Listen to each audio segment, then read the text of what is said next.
What if a mystery that's haunted a community for 35 years suddenly got cracked wide open? Pretty wild to think about, right? In Tennessee alone, there are thousands of unsolved cold cases, each one a story without an ending, leaving families in the dark and desperately searching for answers. Today, we're diving into one of the state's most puzzling cold cases, a mystery that has baffled investigators for over 3 decades. Could it finally be solved? Let's find out. Picture this. It's 1989. In the quiet, rural hills of Tennessee, a shocking discovery sends waves of fear through the community. A young woman, full of life and dreams ahead of her, is found murdered. At first, she was just Jane Doe, but later she was identified as Sarah, beloved daughter, sister, and friend. Her story is heartbreaking, and the scene of her murder left behind more questions than answers. There was no clear motive, no obvious suspect, and the few clues investigators gathered led them down a bunch of dead ends.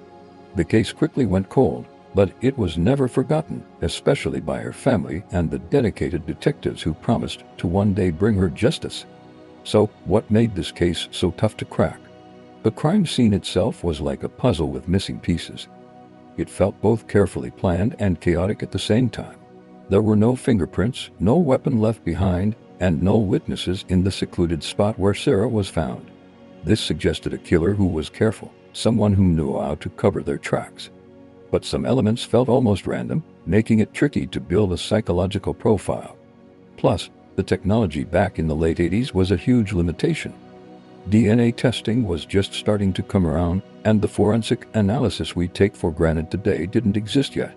The evidence collected back then was preserved, but for years, it felt like having a locked treasure chest without a key. Over the decades, investigators chased countless leads, interviewing hundreds of people. Was it a crime of passion by someone she knew?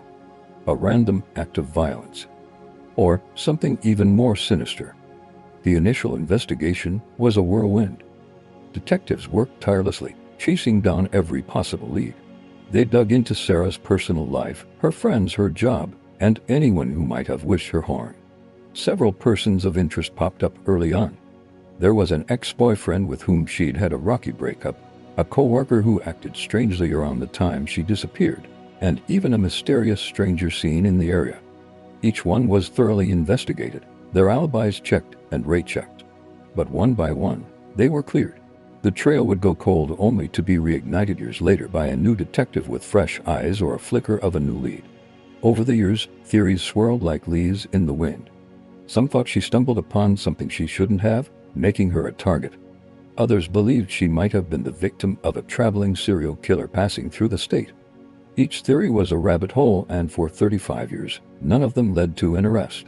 The case file grew thicker and thicker, a testament to the tireless, yet fruitless, efforts of generations of law enforcement. For Sarah's family, it was an agonizing weight, a wound that could never truly heal without answers. They held vigils, kept her story alive in the local news, and never lost hope that one day, the phone would ring with the news they'd been waiting for. Then, in the late 2010s, a glimmer of hope emerged: advanced forensic genealogy.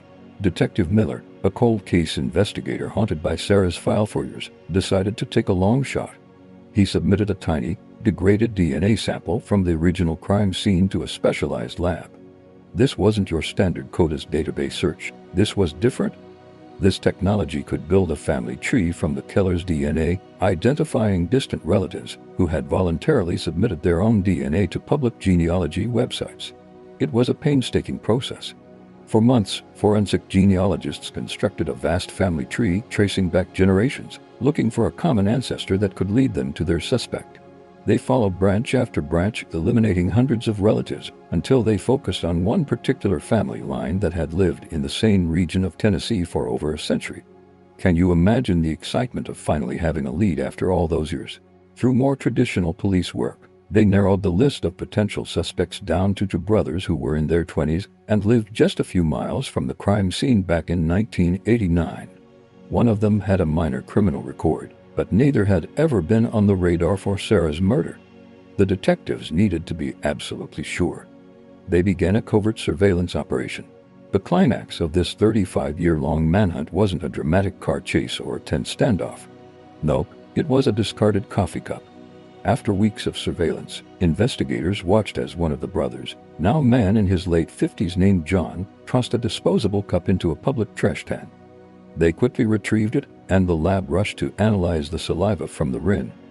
And then came the call that would change everything. The DNA from the coffee cup matched perfectly with the DNA found at the crime scene all those years ago.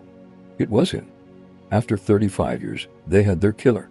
When confronted with the undeniable DNA evidence, John, a man who had lived a seemingly normal life for decades, a neighbor, a co-worker, a member of the community, finally confessed. He told detectives the story of that night, a tale of a chance encounter that ended in a senseless act of violence. The motive was as simple as it was horrifying. For the detectives, it marked the end of a long and frustrating journey. For Sarah's family, it was a moment of profound, heartbreaking relief. The what-if that had tortured them for decades finally had an answer. The resolution of Sarah's case sent shockwaves through the community. Neighbors who had known John for years were unable to reconcile the friendly man they knew with the cold-blooded killer he turned out to be. It was a stark reminder that evil can wear the most ordinary of masks. For law enforcement, it was a monumental victory and a powerful lesson in perseverance. It proved that no case is ever truly cold, and that with advancements in technology and unwavering dedication, justice can be found, no matter how much time has passed. This case has become a beacon of hope for other families of cold case victims across the state and the country, showing them that it's never too late for answers. It has also prompted a renewed focus on funding for cold case units and forensic genealogy, tools that are now unlocking secrets buried for generations. Justice for Sarah may have been delayed, but it was not denied. Her story finally has an ending, and her memory can now be honored with the peace of knowing her killer is being held accountable. So, what do you think about using forensic genealogy to solve cold cases? Isn't it fascinating how technology can bring closure to families after so many years? Drop your thoughts in the comments. And if you're as intrigued by true crime and stories of justice as I am, make sure to check out our other videos right here on the channel. Thanks for tuning in, and don't forget to subscribe for more deep dives into the cases that make you think. Catch you in the next one.